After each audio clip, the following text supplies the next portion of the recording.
Agora a gente vai fazer um bolo de prestígio de micro-ondas. O micro-ondas não é a melhor coisa do mundo para sua saúde, mas ele pode ser prático, ele pode te ajudar no dia a dia, na correria. Se você tiver uma consciência, usar ele cada vez menos, ou quando realmente você tá na pressa, ok.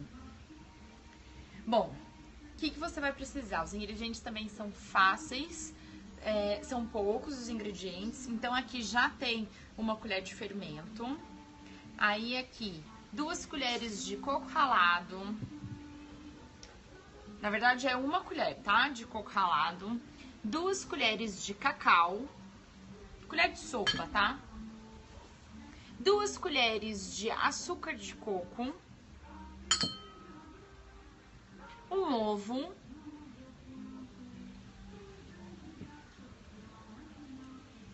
Uma banana amassada.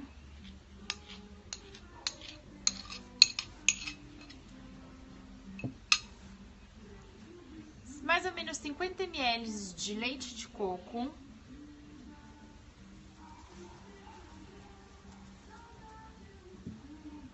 E castanha do Pará picadinha. Aqui tem 3 castanhas picadas, tá?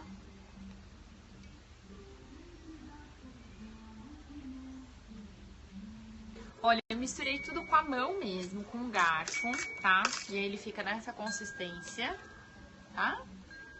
E aí você vai pegar potinhos que possam ir ao micro-ondas. Eu peguei esses 2 potinhos, coloquei a massa e vou deixar no micro-ondas por 2 minutos. Olha, deixei 2 minutos no micro-ondas e aí eu desenformei pra vocês verem como é que ele fica, a consistência de um bolinho mesmo. E o outro que você pode deixar no potinho. Você pode fazer o bolo, o famoso bolo de caneca, colocar numa caneca, colocar em potinhos pequenininhos, aí a criatividade é sua. Mas tá aí, um bolinho fácil, prático, saudável, como opção para os seus filhos ou até mesmo para você.